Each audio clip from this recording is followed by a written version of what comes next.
asked a few of you some of the things you wanted to know, and we'll let any of you that want to take it go for it. How long have you been leading worship? Since I was in college. College. Which was just a few years ago. Just a few years ago in college. That's great. Matt, what about you? Same few years ago when you were in college. Since I was 14. 14? Yes. What was your first, a lot of people have that question, like what was your first, how did you feel?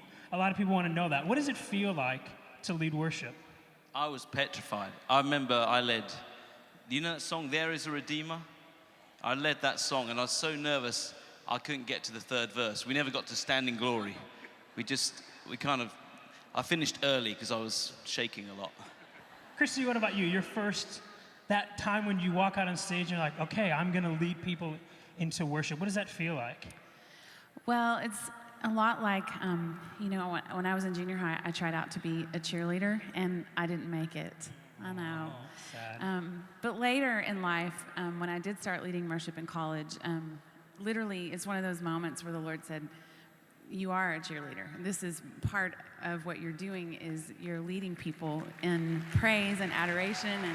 And it was just a cool moment of like, you may not have, made it when you wear the little skirt and all those things, but I didn't know that. So I also tried out to be a cheerleader and didn't make it. So I didn't know we had that in common. Yeah, I'll bet you we could probably arrange another audition or a tryout if you really, really want one.